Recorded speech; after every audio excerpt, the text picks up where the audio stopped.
Dear students, today's lecture is about the research methodology.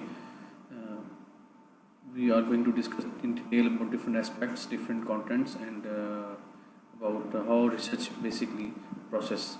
So, moving towards the presentation, well, first we need to discuss what is research actually. It is defined as a research is an endeavor to discover answers to intellectuals and practical problems through the application of scientific methods. लेकिन कोई भी आपकी scientific problem है, intellectual problem है, कोई practical problem है, उसको जब भी आप आंसर करना चाहेंगे किसी साइंटिफिक मेथड को अडॉप्ट करते हुए, तो इसको हम कहेंगे रिसर्च. ओके, रिसर्च से मुराद हम बाज़ दफ़ा ये भी लेते होते हैं कि आपका कोई सिस्टमाइज्ड एफर्ट होता है कि आप किसी भी नॉलेज को गेन करने के लिए. ऐसा नहीं है कि आप डायरेक्शन लेस हो कि कोई ना कोई चीज़ को काउंटर करते रहें, उसको आप नोट डाउन करते रहें, लेकिन कि उसका एट दी एंड सोल्यूशन ना निकले. तो सोल्यूशन लेने के लिए आपको कोई ना कोई सिस्टमैटिक वे यूज़ करना पड़ता है. अदरवाइज प्रॉब्लम यही होता है आपके पास कि आप उसको ठीक तरीके से इंटरप्रेट नहीं कर सकते, उसका कोई कंक्लूजन नहीं निकाल सकते, और ना ही आप किसी को रिकमेंड कर सकते हैं अपनी उस रिसर्च की आउटकम्स को. वैसे research is the systematic process of collecting and analysing information basically को हम डाटा कहते हैं, in order to increase our understanding of the phenomena about which we are concerned or interested. कोई भी ऐसा phenomena, कोई भी ऐसा problem, कोई भी ऐसा issue जिसको ट्रबल शूट करने के लिए आप कोई मेथड, कुछ साइंटिफिक प्रोसीजर अडॉप्ट करें, उसको कलेक्ट करें डाटा, उसको एनालाइज करें, और एनालाइज करने के बाद उसके लिए कोई रिकमेंडेशंस दें या रिजल्ट का आउटकम्स दें. तो जब भी आप इस किस्म की कोई चीज़ देंगे तो आपके सामने जो भी निकलेगा, उसका आउटकम जो निकलेगा, तो उसे हम कहते हैं एक रिसर्च निकलेगा उसका, और वो कहीं ना कहीं यूज़फुल होगी. हो सकता है वो कोई पुरानी इन्फॉर्मेशन को वैलिडेट कर रही हो या निगेट कर रही हो, या उसमें किसी इन्फॉर्मेशन को ऑगमेंट कर रही हो, या उसमें कोई एडिशन कर रही हो किसी भी चीज़ की. तो research is basically the process of finding solutions to a problem after a thorough study and analysis of the situation factors. Okay, ये उसी एक्सटेंशन है कि भाई एक सोल्यूशन किसी भी प्रॉब्लम को फाउंड करने के लिए, स्टडी और एनालाइज करने के लिए डिफरेंट फैक्टर्स को ज़हन में रखते हुए. तो ये डिफरेंट डेफिनेशंस हैं जो हम रिसर्च के बारे में आपको बता रहे हैं, जो मुख्तलिफ जगहों पर आपको मेरी वेबसाइट से मिलेगी, गूगल पे मिलेगी, आपको रिसर्च पेपर्स मिलेगी, बुक्स में मिलेगी. तो ये वहाँ से मुख्तलिफ डेफिनेशंस हैं ताकि आपको हर तरह की इसकी ईजिली अंडरस्टैंडिंग हो सके. Research provides the needed information that guides managers to make informed decisions to successfully deal with the problems. देखिए, रिसर्च का बाद आपको बेनिफिट ये भी होता है कि आप प्रॉब्लम्स जो आ रहे होते हैं, या किसी इंडस्ट्री में कोई काम कर रहा है, उसने आपकी जो रिकमेंडेशंस हैं, प्रीवियसली जो आपके प्रॉब्लम्स आए हैं, उनका सोल्यूशन जब किया गया, तो उनको इनकाउंटर करने के बाद जो आपका इन्फॉर्मेशन एक पूल जो आया हुआ है रिसर्च की बेस पे, आपको डिसीजन मेकिंग में बहुत आसानी हो जाती है कि भाई इसका ये हो सकता है आउटकम, ये रिसर्च का प्रॉब्लम हो सकता है, तो इसका ये हम रिजल्ट देंगे. The information provided could be the result of a careful analysis of the data gathered first hand or of the data that are already available. ये वही बात हमने पहले डिस्कस की कि भाई आपका जो ऑलरेडी अवेलेबल डाटा उसको भी यूज़ कर सकते हैं, फ्रेश डाटा को भी यूज़ कर सकते हैं, उनकी सीक्वेंशियल अमलगम के बाद भी हम देख सकते हैं कि उसका रिजल्ट क्या आ रहा है, और रिजल्ट आने के बाद फिर हम उसका कंक्लूजन के तौर पर लोगों को रिकमेंड कर सकते हैं कि भाई आप ये इसके आउटकम है. अगर आपको कहीं पर भी इस तरह कोई प्रॉब्लम फील होगा तो उसका ये सोल्यूशन पॉसिबल हो सकता है, डिपेंडिंग ऑन द फैक्टर्स हमेशा रिसर्च के रिजल्ट्स को वेरी कर सकते हैं. ऑब्जेक्टिव्स ऑफ रिसर्च क्या होते हैं जी? अब आपके पास कोई भी चीज़ विदाउट ऑब्जेक्टिव अगर आप करेंगे तो उसका कोई बेनिफिट नहीं. इसी तरह रिसर्च है, अगर आपके पास रिसर्च का ऑब्जेक्टिव जब तक नहीं है तो आप उसको रिसर्च नहीं कह सकते. आप उसको एक दफ़ा साइंटिफिक प्रोसीजर को फॉलो करने के लिए, आपको अप्लाई करने के लिए कोई भी किसी भी रिसर्च के आउटकम को, आपको उसके ऑब्जेक्टिव्स को ज़हन में रखना पड़ता है. ऑब्जेक्टिव्स के बाद ही हमेशा वो रिजल्ट्स जो है वो हासिल कर सकते हैं. तो द ऑब्जेक्टिव्स होते क्या हैं? To gain familiarity with the phenomena और to achieve new insights into it. कि भाई आप फेमिलियर हो जाएं फिनोमेना के साथ, न्यू इंसाइट्स के साथ, न्यू आपकी थिंकिंग के साथ, न्यू आपकी जो एक्सप्लेनेशन है उनके साथ. और वो एक्सप्लेनेटरी भी हो सकती है और फॉर्मुलेटिव रिसर्च भी हो सकती है. एक्सप्लेनेटरी रिसर्च ये हो सकती है कि आप किसी भी चीज़ को, एक्सप्लोरेटरी का ये होता है कि एक्सप्लोर कर रहे हैं किसी भी फैक्ट्स को, आप उसके बारे में फाइंड आउट करें. फॉर्मुलेटिव में चीज़ ये आ जाती है कि फॉर्मुलेटिव के अंदर आप कोई मॉडलिंग कर लेते हैं, कोई आप चीज़ फोर्स ही कर लेते हैं, आप बता सकते हैं कि भाई ये अगर हम सपोज करें तो इसका ये ऑब्जेक्टिव हमारा है इसको फाइंड आउट करने के लिए. To portray accurately the characteristics of a particular individual situation group. कि भाई किसी भी पर्टिकुलर इंडिविजुअल का या करेक्टरिस्टिक्स का हम एक्यूरेटली उसकी सारी इन्फॉर्मेशन को डिस्क्राइब कर दें. किसी सिचुएशन को भी कह सकते हैं, किसी इंडिविजुअल का भी हो सकता है, कोई ग्रुप ऑफ स्टडी भी हो सकती है, जिसे हम डिस्क्रिप्टिव स्टडी कहते हैं.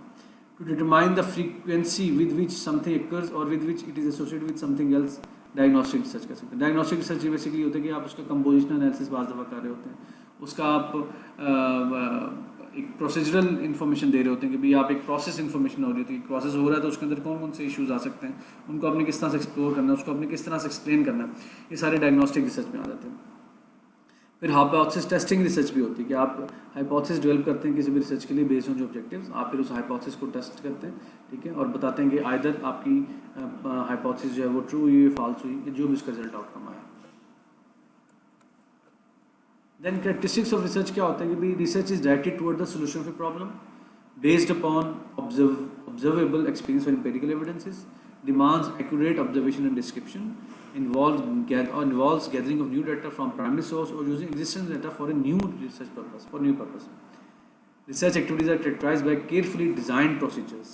Expertise are required, like skills necessary to carry out investigation. अगर आपके पास skills ही नहीं है किसी चीज़ के बारे में और आप उसके रिसर्च के पूल में चले गए हैं, आपको रिसर्च करने के लिए कुछ चले गए हैं और आप फॉर एग्जांपल आप फूड साइंस एंड टेक्नोलॉजी में आप रिसर्च कर रहे हैं, आपके पास प्री रेक्विजिट इन्फॉर्मेशन नहीं है, स्किल्स नहीं है, इक्विपमेंट चलाने का तरीका अगर आपको पता नहीं है, ये जो आप कोर्सेज पढ़ रहे हैं इनमें से जब गो थ्रू हो रहे हैं तो बेसिकली आपकी स्किल्स डेवलपमेंट ही हो रही हैं।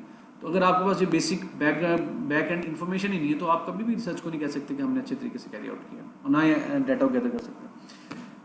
रिसर्च जो है ऑब्जेक्टिव होते हैं और लॉजिकल होती है, applying every possible test to validate the data collected and conclusion research, ठीक है। आप हमेशा जब भी रिसर्च करते हैं तो हमेशा उसमें आप ऑब्जेक्टिव को सामने रखते हुए रिसर्च को डिज़ाइन करते हैं। रिसर्च डिज़ाइन करने के बाद फिर आप उसके जितने भी पॉसिबल टेस्ट होते हैं उनको परफॉर्म करके वैलिडेट करते हैं अपनी मेथडोलॉजी को भी और अपनी ऑब्जेक्टिव्स को प्रूफ करने के लिए। अल्टीमेटली हो क्या रहा होता है कि आपकी जो हाइपोथेसिस होती है वो या एक्सेप्ट हो रही होती है या रिजेक्ट हो रही होती है, और एट द एंड इसका सबका बेनिफिट क्या होता है, आपकी कंक्लूजन आ रहा होता है, रिकमेंडेशन आ रही होती है। इसके अलावा रिसर्च जो इन्वॉल्व होता है उसमें quest for the answers to unsolved problems, okay. आपको रिसर्च करने के लिए करेज चाहिए, आपको डिसीजंस लेने पड़ते हैं, आपको उसमें मेथडोलॉजी को अडॉप्ट करने के लिए तरीके लेने पड़ते हैं, आपको इसमें फाइनेंसिंग आपको ज़रूरत होती है, आपको उसमें बाज़ दफ़ा कुछ टेस्ट परफॉर्म करने के लिए इस किस्म के होते हैं साइंटिफिक रिसर्च में कि जो आपके लिए बाज़ दफ़ा इनएविटेबल होते हैं, आपको करने पड़ते हैं वो, बाज़ दफ़ा आप उसको कैरी आउट करने के लिए आपको कुछ डिफ़िकल्टीज़ होती हैं, रिस्क लेना पड़ता है आपको, वो लेते हैं। रिसर्च एक लॉन्ग टर्म प्रोसेस है, कॉन्टीन्यूस प्रोसेस है और इसमें आपको बहुत पेशेंस चाहिए होता है, आप उसमें जल्दी नहीं कर सकते। बाज़ दफ़ा कुछ टेस्ट रिजल्ट्स ऐसे होते हैं जो आपको हर 5-7 मिनट बाद उसका आप टेस्ट परफॉर्म करके रिजल्ट दे सकते हैं, लेकिन कुछ टेस्ट ऐसे होते हैं जिसके लिए आपको बाज़ दफ़ा weeks, months and even years भी वेट करना पड़ता है। तो ये स्टडीज़ जब होती हैं तो इसके लिए आपको बड़ा पेशेंस से काम लेना पड़ता है। मोस्ट इंपॉर्टेंट पॉइंट जो होता है रिसर्च में होता है कि आपने हर इन्फॉर्मेशन को रिकॉर्ड करना और रिपोर्ट भी करना है। Data is power, knowledge is power. अगर आपके पास डाटा या पूरी इन्फॉर्मेशन नहीं है, आपके पास रिकॉर्डेड नहीं है, तो आप कभी भी ये डिक्लेयर नहीं कर सकते कि आपकी इन्फॉर्मेशन जो वो करेक्ट है। सो वंस अगेन अब इन सारे पॉइंट्स को ध्यान में रखते हुए जो हम एक साइंटिफिक मेथड को या साइंटिफिक रिसर्च को जो अगर हम एक्सप्लेन करना चाहें जनरलाइज साइंटिफिक की तरफ आए तो science refers to the body of systematic and organize knowledge which makes us use of scientific method to acquire knowledge in a particular field of inquiry. Scientific method is a systematic collection of data, facts and their theoretical treatments through proper observation, experimentation and interpretation. Previous slides में हमने जो पढ़ा उसको generalise research को हमने पढ़ा उसको, ठीक है, हमने उसके लिए जनरलाइज हर एक रिसर्च जहाँ किसी भी फील्ड को उसको देखते थे, लेकिन करंटली हम पढ़े साइंटिफिक रिसर्च की बात कर रहे हैं। Scientific method attempts to achieve a systematic interpretation of facts by experimentation, observation and logical arguments from accepted postulates and a combination of these three in varying proportions, ठीक है। वो कहते हैं कि आपने जब भी साइंटिफिक मेथड को एक्सप्लेन करना है या अडॉप्ट करना है तो उसमें होता क्या कि आप अचीव करते हैं साइंटिफिक इंटरलेशन करते हैं फैक्ट्स की। फैक्ट्स हमेशा इंटरकनेक्टेड होते हैं, आप एक फैक्ट्स के साथ दूसरे को कनेक्ट करते हुए आप एक सोल्यूशन की तरफ चले जाते हैं। कहते हैं कि आप फैक्ट्स को इंटरलेट करते हैं, एक्सपेरिमेंट करते हैं, ऑब्जर्व करते हैं, लॉजिकल आर्गूमेंट्स देते हैं, फिर जो ऑलरेडी डन रिसर्च है उसके रिकमेंडेशन देते हैं, जो रिजेक्टेड उनके भी रिकमेंडेशन देते हैं और उन पोस्टुलेट्स को ध्यान में रखते हुए आप इन सब का जवाब देते हैं, एक कंक्लूजन की तरफ आते हैं। फिर बेसिक पोस्टुलेट्स क्या होते हैं रिसर्च में कि it relies on empirical evidence, empirical evidences के ऊपर रिलाई कर रहा होता है, ठीक है। कंक्रीट तभी होता है, आपका कंक्लूडिंग तभी होता है हमेशा जब आप उसको प्रैक्टिकली परफॉर्म कर रिजल्ट्स दे देते हैं, ठीक है। आपका क्वांटिटेटिव रिजल्ट से बाहर रहते हैं। इट यूटिलाइजेज रेलिवेंट कॉन्सेप्ट्स, आप रेलिवेंट कॉन्सेप्ट्स के ऊपर फोकस करेंगे। ऐसा नहीं हो सकता कि आप फूड साइंस एंड टेक्नोलॉजी में मीट की डोमेन पे काम कर रहे हैं और आप बैक एंड पे डेयरी और बेवरेज की तरफ चले जाए, नहीं, ऐसा नहीं है। आप रेलिवेंट कॉन्सेप्ट्स बात करें, मीट कैरकैस अगर पे काम कर रहे हैं और उसकी आप स्टिफनेस के ऊपर काम कर रहे हैं या उसकी आप सॉफ्टनेस के ऊपर काम कर रहे हैं या फैट उसकी डिस्ट्रीब्यूशन के ऊपर काम करें, तो आप उसी के ऊपर मीट से रिलेटेड सारे फैटी एसिड्स और उसकी जो प्रोटीन कॉम्पोजिशन के ऊपर ही डील करेंगे। ऐसा नहीं हो सकता कि आप जाके उसके अंदर कोई क्या नाम है आपका सीरियल साइंस की तरफ चलना शुरू करें, ऐसा नहीं होगा। It is committed to only objective concentration, जो आपका रिसर्च का स्पेसिफाइड ऑब्जेक्टिव है उसी के ऊपर कंसर्न होंगे। इट प्रीसपोजेज एथिकली न्यूट्रलिटी, ऐसा नहीं होता कि आप रिसर्च बायस होकर करें, नहीं, ऐसा नहीं हो सकता कि आपने ऑलरेडी कुछ रिजल्ट्स को जो है जेब में रखा हो और उसको आपने उसके जेब में आपने उसको कंक्लूड करके आप प्रोसेस करना शुरू कर दें उसको। So we were discussing about the basic postulates in the scientific method। हमने उसमें डिस्कस किया एम्पेरिकल एविडेंसेस को, रेलिवेंट कॉन्सेप्ट्स को।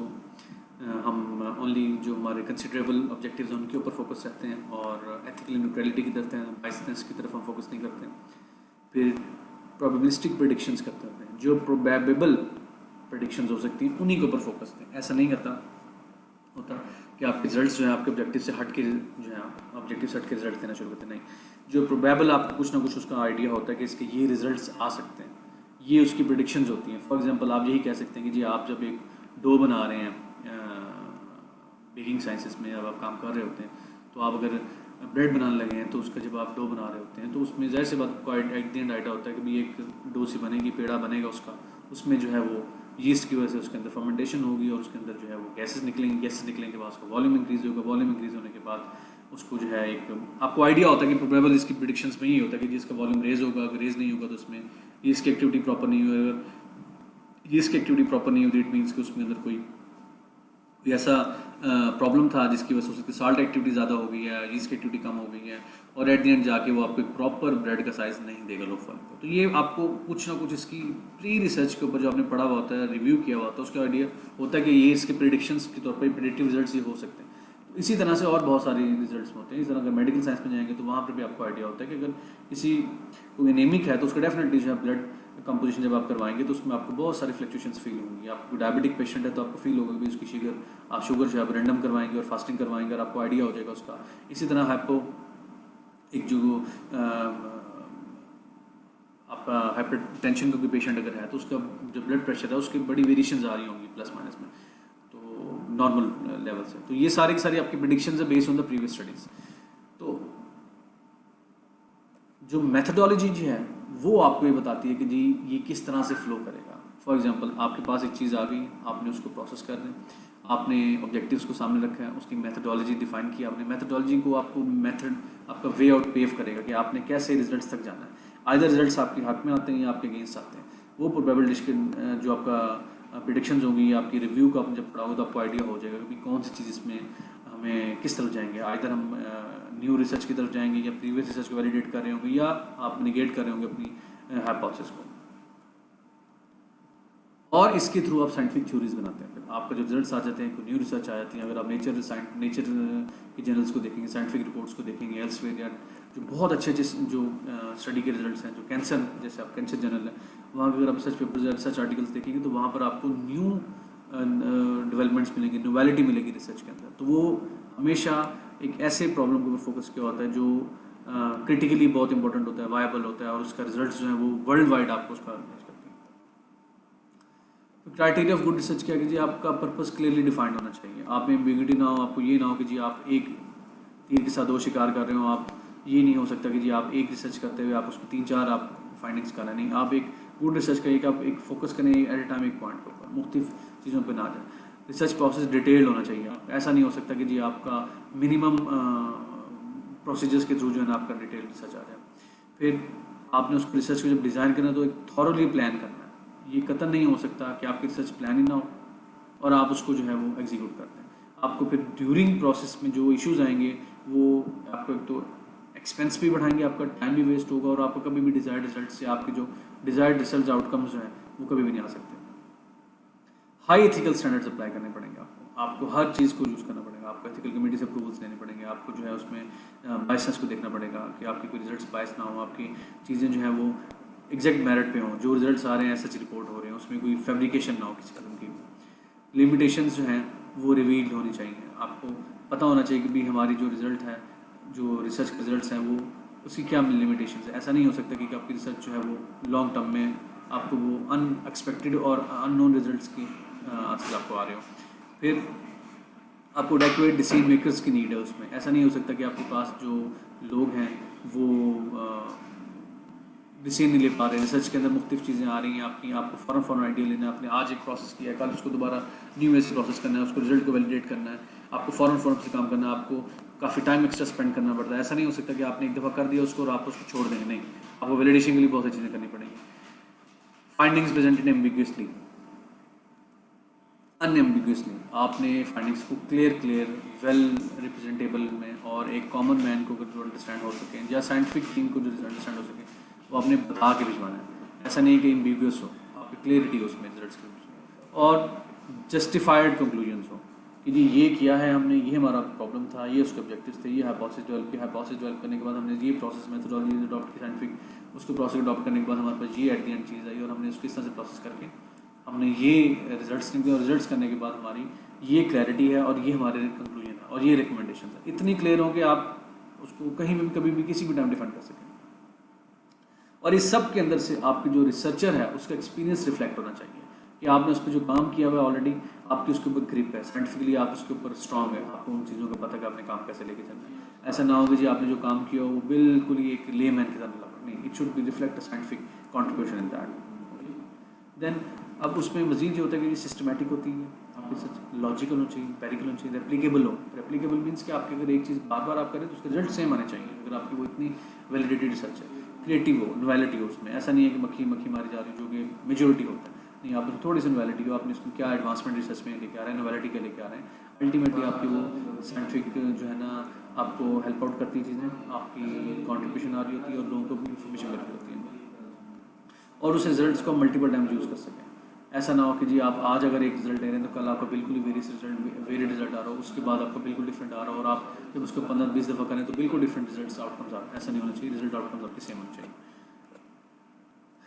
रिसर्च की नीड क्यों, ज़रूरत क्या करना, एक्सप्लोरेशन हो आपकी, एक्सप्लोरेशन किस किस्म की होती है, आपने क्या देखना उसमें, डिस्क्राइब आपकी कर रिसर्च को, डायग्नोज कर रहा हो, ये हमने पहले थोड़ा सा उसको इंट्रोडक्शन में पढ़ा है, इसको हम हाइपोथेसिस आपकी रिसर्च की क्यों जरूरी है, इंडक्शन एंड डिडक्शंस क्या होना चाहिए रिसर्च के अंदर, then scope significance of research क्या होती है आपकी, रिसर्च फॉर डिसीजन मेकिंग क्या होती है, आपकी रिस्क अनसर्टेनिटी के ऊपर लाइट जा रही हो आपको उनमें रिफ्लेक्ट कर रहे हो, एक्सप्लेन कर रहे हो बहुत अच्छे तरीके से डिसीजन मेकिंग के अंदर के भी रिस्क क्या है इसके रिसर्च के अंदर करते हुए, आपकी अनसर्टेनिटी क्या है उसके अंदर आइडेंटिफाई करना, अल्टरनेटिव कोर्स ऑफ एक्शंस को आप बताएं उसमें आप ये बता सकें कि भी identify alternative course of action आपका हो कि भी आपका एक रिजल्ट आ गया तो आपने उसको किस तरह से रिप्लेस करना, चेंज करना है और इकोनॉमिकली आपका वायबल हो। ऐसा नहीं होना चाहिए कि रिसर्च जो आप कर रहे हैं उसमें आपके पास इतनी एक्स्ट्रा उसके ऊपर आपका बर्डन या आपका एक्सपेंस आ रहे हो जो अल्टीमेटली आपके रिसर्च को वायबल ना करें और वो इकोनॉमिक फ्रेंडली ना हो, ना पीपल फ्रेंडली हो और आप एक जब भी उसको एग्जीक्यूट करना चाहे फॉर एप्लीकेशन और रीडू तो आप उसके ऊपर एक्सप्लेनेशन ज़्यादा दें और आपके प्रोजेक्ट की आइडेंटिफिकेशन उसके थ्रू हो जाती है, आपको पता लगे उसमें।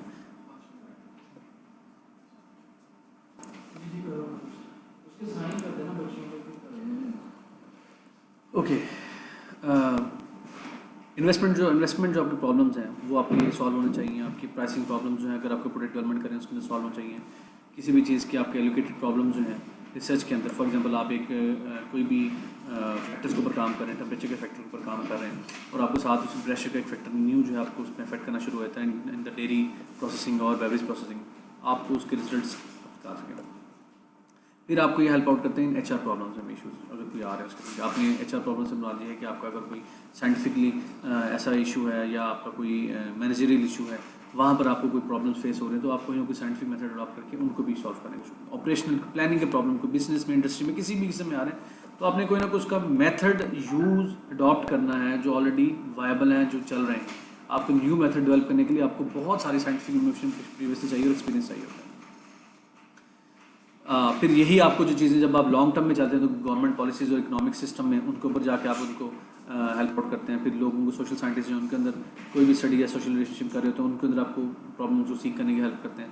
फिर स्टूडेंट को रिसर्च मीन्स में आपको कैरियर जो आपको देख रहे होते हैं उसमें आपने अपने आप कहाँ रखना है, किस तरह से आपने पेव करना है अपने कैरियर को, तो ये सारी की सारी चीज़ें आपको रिसर्च करके हेल्प आउट करती हैं। तो आप साइंटिफिक मेथड मुख्तलिफ डोमेन में यूज़ कर सकते हैं, ज़रूरी नहीं कि सिर्फ फूड साइंस एंड टेक्नोलॉजी के डोमेन में यूज़ करें, आप जितनी भी आपकी साइंटिफिक फील्ड है उन सब के अंदर यूज़ कर सकते हैं, लेकिन उसका एक प्रॉपर वे आउट है, हर एक अपना साइंटिफिक मेथड है और बहुत सारे लोगों के लिए रिसर्च जो है प्रोफेशनल्स के लिए एक लाइवलीहुड भी है।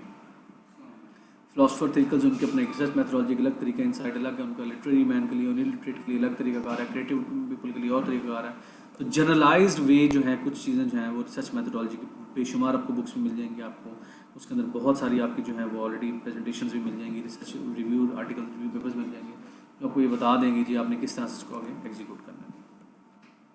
प्रॉब्लम्स क्या आते हैं रिसर्च में कि भाई ये बिल्कुल सिमिलर टू साइंस नहीं होती, हर जगह एक जैसी बिल्कुल चीज़ें नहीं चल रही होती। हाँ, एक मैथडोलॉजी आप कह सकते हैं जनरलाइज सेम हो सकती है, इंट्रोडक्शन, लिटरेचर रिव्यू आपका, उसके बाद रिसर्च मटेरियल एंड मेथड आया था, आपका रिजल्ट्स आए थे, डिस्कशन आया था, फिर कंक्लूजन आता है, रिकमेंडेशंस आ जाती हैं, ठीक है। ये सारी आपकी सारी की सारी चीज़ें एक जनरल एक आउटलाइन है उसकी पूरी की पूरी।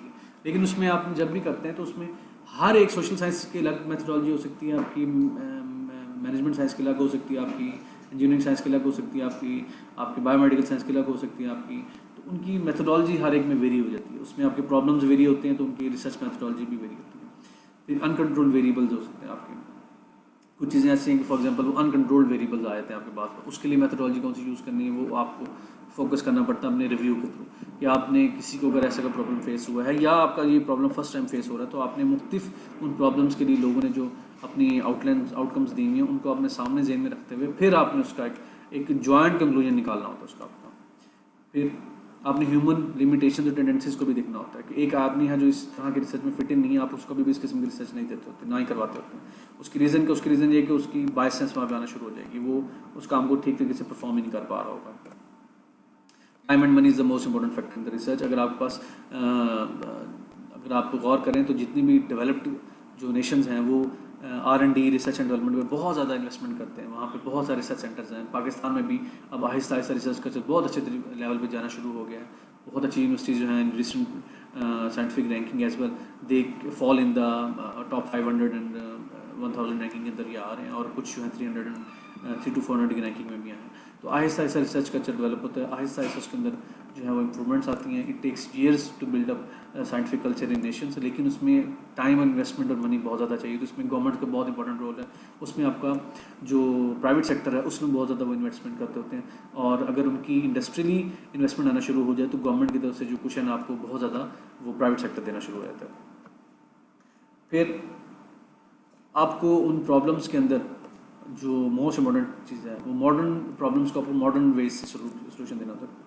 प्रीवियसली बहुत पहले जब काम हुआ करता था, रिसर्च हुआ करती थी, तो कंप्यूटराइज रिसर्च नहीं होती थी, वहाँ पर आपके पास मैनुअली हर कुछ सब कुछ करना होता था, आपको कैलकुलेशंस आपकी राइट अप आपका हर चीज़ जो है आपकी जो जितनी भी चीज़ें हैं वो आपको मैनुअली करना पड़ता है। लेकिन अब जो है जब से आपका कंप्यूटराइज नेशन आ गई, जनरेशन आ गई, IT सेक्टर बहुत इंप्रूव हो गया, तो उसमें हर एक चीज़ में आपका जो है इनएविटेबल होगा कि IT की इनकॉर्पोरेशन ना हो। कोई भी डोमेन उठा लें, आपका IT की इनकॉर्पोरेशन बहुत ज़रूरी है। अगर किसी साइंटिफिक पर्सनल को अगर IT की यूजेज नहीं आ रहा, कंप्यूटर यूज़ करना नहीं आता, कंप्यूटर एप्लीकेशंस नहीं आती, आपको बेसिक चीज़ें नहीं आती, तो आप बहुत ज़्यादा लैग कर रहे होंगे अपनी आउटकम रिजल्ट्स के अंदर। लैक ऑफ साइंटिफिक ट्रेनिंग नहीं होनी चाहिए। अगर आपकी एक पर्सनल है, आपकी ट्रेनिंग उनको नहीं मिली हुई है, अगर आपके लोग हैं जो आपके इंडस्ट्री के अंदर काम कर रहे हैं आपके साथ, अगर उन्हें साइंटिफिक ट्रेनिंग एक मोस्ट इम्पॉर्टेंटली उनको रेलिवेंट साइंटिफिक ट्रेनिंग नहीं दी गई, लैब में कैसे यूज़ करना है, लैब में कैसे आना है, लैब के इक्विपमेंट्स कैसे यूज़ करना है, आपका जो हैंडलिंग है मटेरियल्स की या मेथड्स की, आपने जो आपके पास जो ट्रबल शूटिंग इक्विपमेंट्स की वो अगर आपने नहीं की हुई थी एक तरीके से, तो अल्टीमेटली आपको वो प्रॉब्लम आएगा ही आएगा।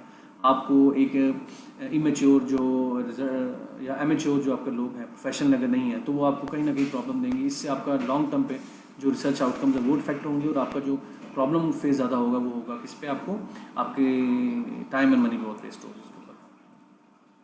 इसी तरह इंटरेक्शन हो चाहिए यूनिवर्सिटी रिसर्च डिपार्टमेंट्स और बिजनेस एस्टैब्लिशमेंट्स का, इसीलिए बिजनेस इंक्यूबेशन सेंटर्स बनाए जाते हैं और एक डिपार्टमेंट्स बनाए जाते हैं जो आपकी रिसर्च को कमर्शलाइज की तरफ लेके जाते हैं।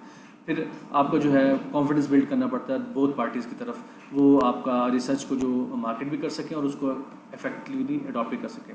कोड ऑफ कंडक्ट का बहुत ज़्यादा ख्याल करना पड़ता है। अगर आपको कोई बंदा कोड ऑफ कंडक्ट के मुताबिक नहीं चल रहा तो आपकी लैब के रिजल्ट्स कभी भी अच्छे नहीं आ सकते, ना ही रिजल्ट्स लैब्स कोई अच्छी लैब्स में कंसिडर हो सकती है। और आपको जो उसके रिलेटेड एक साइंटिफिक पर्सोनल जो है एक अच्छी रिसर्च को एग्जीक्यूट करने की ज़रूरी ये होता है कि आपके जितने भी उसमें अलाइड जितनी भी असिस्टेंसीज हैं वो आपको प्रॉपरली मिल रही हो, सेक्रेटरियल आपको मिल रही। फॉर एग्जांपल एक अच्छी लैब है, उसके अंदर एक लैब मैनेजर होना चाहिए, लैब मैनेजर के साथ एक लैब फाइनेंस मैनेजर होना चाहिए जो आपके पैसों को मैनेज कर सके। आपका जो है वो जितनी वो केमिकल्स, ग्लासवेयर, आपका जो एग्जीक्यूशन है मटेरियल मेथड्स की वो होनी चाहिए, वो आपको कुछ ना कुछ मैनेज करने वाले लोग हों। मोस्टली हो यही रहा होता है कि जो लैब के सुपरवाइजर होते हैं, लैब इंचार्ज होते हैं, या जो आपके स्टूडेंट्स होते हैं, सब कुछ खुद कर रहे होते हैं। तो it's a part of the training as well in the student at the student life. लेकिन जब आप प्रोफेशनल इंस्टीट्यूट्स में चले जाते हैं जहाँ पे आप R&D का काम कर रहे हैं, तो वहाँ पर आपको फिर प्रॉपर हर तरह की सक्सेस मिल रही होती है। आपको रिव्यू ऑफ लिटरेचर के लिए बहुत अच्छी लाइब्रेरी मैनेजमेंट और फंक्शनिंग चाहिए होती है। आपको रीसेंट आर्टिकल्स चाहिए, ऑनलाइन एक्सेस चाहिए होती है, आपको ई लाइब्रेरीज चाहिए होती हैं। आपको यहाँ पाकिस्तान में HEC की लाइब्रेरी अवेलेबल है, आपके पास बहुत सारे HEC के रिसोर्सेज हैं। जिस इंस्टीट्यूट में आप काम कर रहे होते हैं वहाँ पर यूनिवर्सिटीज़, जैसे हमारी यूनिवर्सिटी में जो है आपको ऑनलाइन अवेलेबिलिटी है, बहुत सारे जर्नल्स की फ्री एक्सेस है, इसी तरह से बुक्स की फ्री एक्सेस है, कुछ आपको लाइब्रेरी से चीज़ें मिल जाती हैं। तो ये बहुत ज़रूरी है। ये स्टूडेंट्स को मैनेजमेंट भी बहुत ज़रूरी है कि वो कैसे अपने डाटा को मैनेज करते हैं, वो हम इंशाल्लाह इसको डिटेल में पढ़ेंगे। फिर आप जब सारी रिसर्च कर लेते हैं तो आपने इस डाटा को at least at the end publish भी करवाना है। पब्लिश करवाने के लिए उसके क्या तरीकाकार है, उसके क्या चीज़ें हैं, वो उसकी अलग ट्रेनिंग्स हैं, वो भी हम अपने इसमें डिटेल में डिस्कस करेंगे। प्रैक्टिबिलिटी जो है रिसर्च की बहुत ज़रूरी है। ये ना हो कि मक्खी में मक्खी मारी हुई हो और आपने जो काम किया वो पहले भी बहुत दफ़ा हो चुका और आपने for the sake of the thesis आपने वो रिसर्च कर दी। नहीं, उसमें थोड़ी सी नोवेलिटी जब होगी तभी आप रिसर्च किसी को पब्लिश कर सकते हैं और उसमें नोवेलिटी शो कर सकते हैं। डिसीजन मेकिंग बहुत ज़रूरी है आपके साथ, हमने इसको काफ़ी डिटेल में पीछे पढ़ा है इसको। फिर इंटेलिजेंस एक्टिविटी क्या होती है, आपकी डिज़ाइनिंग एक्टिविटी क्या होती है, चॉइस एक्टिविटी क्या आपकी, ये सारा इसमें हमने डिटेल में डिस्कस किया इसको। रिसर्च की टाइप्स कौन कौन सी, डिस्क्रिप्टिव रिसर्च क्या होती है, एनालिटिकल रिसर्च क्या है, ये भी हमने इसमें डिस्कस किया डिटेल में।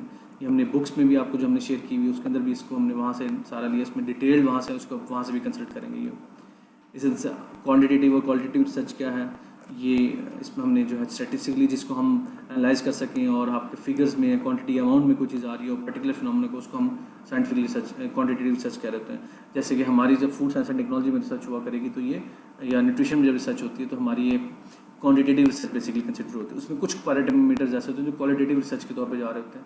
वो बेसिकली सोशल साइंस की जितनी रिसर्च होती है वो क्वालिटेटिव रिसर्च की तरफ जा रही होती है। और फॉर एग्जाम्पल हम अगर कर रहे हो तो हम जब फाइंडिंग्स कर रहे होते हैं अपनी किसी भी चीज़ को, तो वो क्वांटिटेटिव बेसिकली होती है, लेकिन क्वालिटेटिव बेसिकली नॉन क्वांटिटेटिव भी कहलाती है। कंसेप्चुअल एम्पेरिकल डायग्नोसिस या रिसर्च क्या होती है, ये जो कंसेप्चुअल होती है उसमें जनरली फिलोसफिकर और थिंकर्स कंसेप्ट को डेवलप करता है, वो आप नए आइडियाज़ को डिस्कस करते हैं। वो जो आपके कंसेप्ट्स बेस होती है, फैक्ट्स बेस होती है, ऐसा नहीं है कि वो आउट ऑफ रियलिटी हो। लेकिन एम्पेरिकल रिसर्च में बेसिकली आप जो है जनरलाइज चीज़ों को डिस्कस कर रहे होते हैं, उसमें आप एक्सपीरियंस ऑब्जर्वेशन को फैक्ट कर रहे होते हैं, उसमें आपको फैक्ट्स को कम चीज़ें देख रहे होते हैं। It aims to coming up with the conclusion without due regards for system and theory. System and theory को फॉलो ना करते हुए, कोई पॉसिबल मेथड को फॉलो ना करते हुए आप जनरली इसमें आप रिजल्ट एक डिक्लेयर कर सकते हैं कि जी ऐसा देखा गया है, इस तरह हो सकता है। लेकिन कंसेप्शन में ये होता है कि आप जो वर्ड कहते हैं वो वैसा वही इम्प्लीमेंट हो रहा होता है, वही हो रहा होता है। मजीद जो कुछ रिसर्च, वन टाइम रिसर्च क्या होती है, सिंगल टाइम पीरियड रिसर्च है, लॉन्गिट्यूडनल रिसर्च क्या होता है कि भाई वो सेवरल टाइम पीरियड्स पर डिपेंड कर रही होती है। डायग्नोस्टिक रिसर्च में आप क्लिनिकल रिसर्च कर रहे होते हैं, आप उसमें प्रॉब्लम्स को आइडेंटिफाई कर रहे होते हैं। फॉर एग्जांपल आप अगर किसी की एफिकेसी स्टडी पे या इन वाइवो स्टडी पे काम करें तो आपको वहाँ पर डेफिनेटली बताना पड़ता है कि जी आपने क्लिनिकल ट्रायल लगाए हैं, इसमें वो ह्यूमन्स में हैं, वो एनिमल्स में हैं, जिस पे भी आप उसमें एट द एंड उसको आउटकम देते हैं।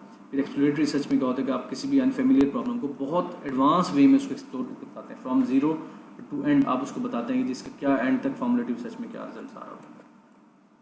एक्सपेरिमेंटल रिजल्ट में आप ये क्वांटिटेटिव की फॉर्म होती है, प्रॉपर एक कंट्रोल्ड इन्वायरमेंट होता है और एक आपका जो है ट्रीटमेंट इन्वायरमेंट होता है, उसमें आप वेरिएबल्स होते हैं, जो वेरिएबल्स की बेस पे आप ट्रीटमेंट्स डिज़ाइन करते हैं, उनको फिर आप जो है वो एक्सपेरिमेंटल डिज़ाइन में करते हैं। फॉर एग्जाम्पल एग्रीकल्चर साइंसेज में ये होता है कि वहाँ पर जाके आप मुख्तलिफ ट्रीटमेंट्स होती हैं, मुख्तलिफ एग्रीकल्चर प्लॉट्स होते हैं, किसी भी न्यू सीड की जर्मिनेशन होगी या कुछ भी न्यू वैरायटी होगी, उसकी किस तरह से आप ग्रो करने के बाद कौन कौन से इन्वायरमेंटल फैक्टर्स पे काम कर रहे होते हैं, उसकी जर्मिनेशन कितनी है, उसकी प्रोडक्शन यील्ड क्या है पर एकड़, तो ये सारी की सारी जो एक्सपेरिमेंटल रिसर्च में आते हैं। इसी तरह से अगर हम फूड साइंस में आ जाएँ तो हम जब कोई भी किसी की आप एनालिटिकल रिसर्च कर रहे हैं तो उसके अंदर आपके एक्सपेरिमेंट डिज़ाइन होते हैं, आप उसके अंदर जो है किसी भी चीज़ का आप फूड का आप उसका जो इफेक्ट आ रहा होता है ह्यूमन बॉडी या यूजेज को जब आ रहा होता है, प्रोडक्ट डेवलपमेंट जब करते हैं तो प्रोडक्ट डेवलपमेंट पे उस कंपोनेंट का स्पेसिफिक का क्या फ़र्क आ रहा होता है, तो उसमें हम डिफरेंट ट्रीटमेंट्स बनाते होते हैं। तो हिस्टोरिकल रिसर्च में इसी तरह से कि जो आपकी जो प्रीवियस इन्फॉर्मेशन जितनी भी है उसको आप गैदर करते हुए उसके ऊपर काम करते हुए एंटिसिपेट करते हैं रिजल्ट को। आप ये कह सकते हैं कि प्रीवियसली इस तरह से हुआ, इन फैक्टर्स को सामने रखते हुए ऐसा हो सकता है, लेकिन ज़रूरी नहीं कि एग्जैक्ट वैसा रिजल्ट भी आ रहा हो। तो ये थोड़ा सा इसमें फ़र्क है सोशल साइंस और साइंटिफिक मेथड्स में। फिर ये थोड़ा सा हमने रिसर्च प्रोसेस को एक उन्होंने बताया हुआ थोड़ा सा कि डिफाइन करने रिसर्च प्रॉब्लम को, अगर हम लेफ्ट हैंड से एक्सट्रीम लेफ्ट से शुरू हो, आप उसमें रिव्यू ऑफ लिटरेचर करते हैं, रिव्यू करते हैं कंसेप्ट्स को, थ्योरीज को, प्रीवियस रिसर्चेस को पढ़ते हैं, उनकी फाइंडिंग्स को देखते हैं। फिर थर्ड स्टेप में आप जाके एक फॉर्मुलेट करते हैं हाइपोथेसिस को। फिर हाइपोथेसिस बनाने के बाद आप उसे डिज़ाइन करते हैं, उसका रिसर्च को, उसका सैम्पल डिज़ाइन करते हैं कि आपने किस तरह से काम करना है। फिर उसमें आप जाके डाटा कलेक्ट करते हैं, एग्जीक्यूशन करते हैं, फिर एनालिसिस करते हैं डाटा का, हाइपोथेसिस को यस और नो जो भी करना तो करते हैं, फिर इंटरप्रेट करते हैं रिपोर्ट को। अब इनमें आपने कुछ जगहों पे देखा होगा डबल एफ लिखा होगा, कहीं पे सिंगल एफ लिखा होगा। जहाँ पे डबल एफ मीन्स कि फीडबैक है ये, कि आपको लोगों का जो है, सिंगल एफ है जहाँ उसका मतलब फीडबैक है, यहाँ पर आपको फीडबैक से ऊपर रिजल्ट्स वेरी कर रहे होते हैं। आपको अगर इंटरप्रेट रिपोर्ट में अगर फील हुआ किसी ने फीडबैक दी कि जी आपके रिजल्ट्स से कॉन्ट्रेरी आ रहे हैं, तो आप फिर स्टार्ट पे शुरू हो जाते हैं, ठीक है। लेकिन कहीं पे आपको फीड फॉरवर्ड है तो ऐसा है कि किसी की ऐसी चीज़ है जो डबल एफ से मुराद ये कि अगर किसी की फीड फॉरवर्ड है तो इट मीन्स कि आपको जो उसने हेल्प आउट की अपने कमेंट से, इम्प्लीमेंटेशन से, वो एट द एंड आपको कंक्लूजन की तरफ लेके जा रही है। लेकिन फीडबैक से आपको बैक एंड पे थोड़ा सा रिवर्स करते हैं कि भी आप इसको वैलिडेट कर लें किसी भी रिजल्ट को। हो सकता है कि कहीं पे वो इसकी इन्फॉर्मेशन करेक्ट ना हो, आप उसको कोई प्रोसेस में थोड़ी सी वेरिएबिलिटी ला के चेंज करके आप उसको at the end correct information ले सकते हैं। तो ये थोड़ा सा रिसर्च प्रोसेस है, ये हमने केस को डिटेल में भी डिस्कस करेंगे। आप इसको एक दफ़ा पूरे लेक्चर्स को गो थ्रू हो जाएं, इसको पढ़ भी लें, बुक्स भी कंसल्ट कर सकते हैं जो आपको शेयर की हुई LMS पे भी और OCW पे भी। आपको उसमें कन्फ्यूजन फील हो रही है, कुछ चीज़ समझ नहीं गया तो प्लीज़ फील फ्री कर डिस्कस करें, क्लास के अंदर भी, इंटरेक्टिव सेशन के अंदर भी, और अपने व्हाट्सएप ग्रुप में भी, जहाँ पर प्रॉब्लम फील और फेस कर डिस्कस कर सकते हैं। Thank you very much and good luck.